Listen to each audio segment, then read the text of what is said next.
누가복음 7장 36절에서 50절을 본문으로 합니다. 용서받은 자의 주님 사랑이라고 하는 공과입니다. 우리 주보를 참고하시고 봅니다. 예수님 당시 이스라엘의 손님 접대의 예절은 무엇인가요? 세 가지가 있었지요. 설교문에서 찾아보자. 첫째는 손을 손님의 어깨에 얹고 평화를 기원하는 뜻으로 입맞춘다.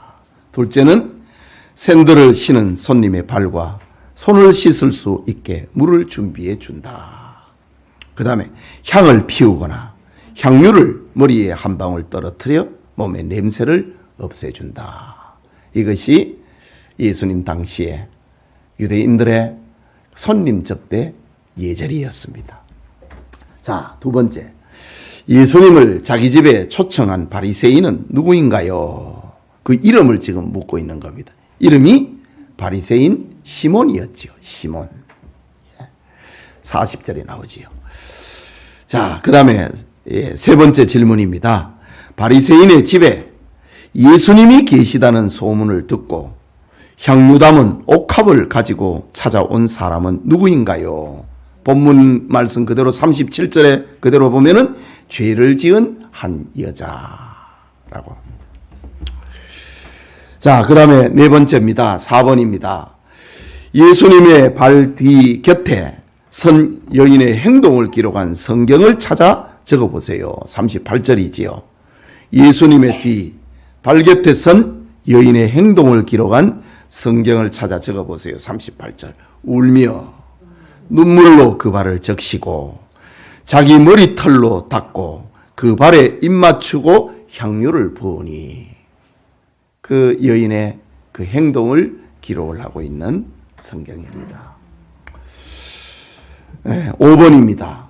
갑작스러운 여인의 행동에 당황한 바리새인은 예수님을 어떻게 시험했나요? 39절에 두 가지 내용이지요. 하나는 선지자라면은 부정한 여인에게 접촉돼서는 안 된다라는 것이었고, 또 하나는 선지자라면은 이 여자의 부정한 삶을 꿰뚫어 볼 수 있어야 된다. 그런데 왜 예수님께서 가만히 계시지? 왜 예수님께서 이 부정한 여인의 입에 몸이 접촉이 되는 것을 예수님이 가만히 계시지? 바리새인 시몬이 예수님을 시험하고 있는 장면입니다. 속으로 얘기를 했지요. 그 다음에 6번입니다. 500데나리온과 50데나리온 빚진 사람이 갚을 길이 없는데 주인이 모두 탕감해주면 누가 주인을 더 사랑할까요? 41절에서 43절에 500데나리온 빚진 자. 많이 탕감받은 자가 주님을 많이 사랑한다고 하는 그런 내용이지요. 그 다음에 7번입니다. 바리새인은 예수님께 발 씻을 물도 입맞추지도 감람유도 붓지 않았으나 손님을 초대해 놓고 손님 예절을 하나도 안 했다 이거죠. 그러니까 그의 예수님 초대가 순수성이 없었다는 말이지요. 예? 바리새인은 그 예의도 없었다 이 말이지요. 예수님께 발 씻을 물도 입맞추지도 감람유도 붓지 않았으나 그 여인은 눈물로 예수님의 발을 적시고 머리털로 닦고 발에 입 맞추고 향유를 부었는데 그 이유가 무엇인가? 예수님을 많이 사랑하기 때문이다 이거지. 많이 용서받았기 때문에 예수님을 많이 사랑하니까 눈물로 발을 씻겼다 이거죠. 머리털로 그의 발을 닦았다 이거지. 발에 입을 맞추었다. 감람유 정도가 아니고 향유를 그 머리에 부었다 라고 합니다. 자, 그 다음에 8번입니다. 갚을 길 없는 빚을 모두 탕감해진 비유를 통하여 주신 예수님의 교훈은 무엇인가요? 설교문에서 답을 찾아보자. 설교문에 그 대지 세 가지가 있었지요. 첫째는 모든 사람은 죄 아래 놓인 빚진 자다.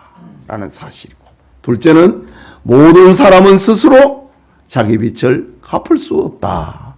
세 번째니 많이 용서받은 자는 주님을 많이 사랑하게 된다. 이 비유를 통해서 예수님이 주신 교훈입니다. 참 예수님의 이 말씀은 그 비유를 하시더라도 그 상황과 형편에 너무 적당하게 비유를 하고 계십니다. 예수님의 말씀은 비유라도 하나도 버릴 것이 없어요. 참 이것이 우리의 어떤 대화하고는 다르지요. 하나도 버릴 게 없습니다. 참 그 예수님을 초청을 해갖고 예수님의 발 씻을 물도 안 주고 입 맞추지도 않고 감람류도 붙지 않았던 그 시몬, 바리새인 시몬을 보면서 이 예수님을 사랑하는 마음으로 찾아와 갖고 눈물을 흘리고 눈물로 발을 적시고 머리털로 닦고 발에 입 맞추고 그리고 향유를 붓는 이런 이야기로 이어가는데 그 중간에 뭐가 들어있습니까? 500데나리온과 50데나리온 용서받은 이 이야기를 통해 갖고 시몬, 바리새인 시몬과 죄를 지은 한 여인 사이에 이 많이 탕감받은 여인의 이야기를 통해 갖고 이야기를 이어가고 계시는 예수님의 말씀, 정말 신비의 연속이지요. 자, 그 다음에 9번째, 다음 빈칸을 채워보세요. 설교문에 있는 마지막 문장 하나입니다. 작은 죄만 짓는 사람이었고 아무리 작은 죄를 지어도 죄의 삭은 무엇이다? 사망이요. 결과는 지옥입니다.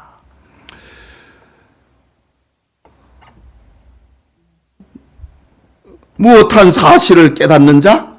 용서받은 사실을 깨달은 자, 곧 많이 용서받았다고 생각하는 자는 더 감사하게 되고 주님을 더 사랑하게 됩니다. 이것이 그리스도인들이 주님을 향한 무엇의 특징이다? 감사와 사랑의 특징이다. 무엇의 내용이다? 믿음의 내용이다. 이게 감사요, 주님 사랑이요, 이게 믿음이다 라는 겁니다. 자, 우리 구역 식구들과 더불어 교제의 시간이 있기를 바랍니다. 기도합시다. 하나님 아버지, 은혜를 감사합니다. 예배 후에 우리 구역 식구들과 구역장님들과 더불어 구역 식구들과 나눌 공부를 잠시 했습니다. 지난주에 받은 말씀 다시 되새김을 통해서 은혜 받고자 합니다. 하나님 복을 주시고 우리 모든 구역원들에게 믿음의 진보를 나타낼 수 있도록 축복해 주시옵소서.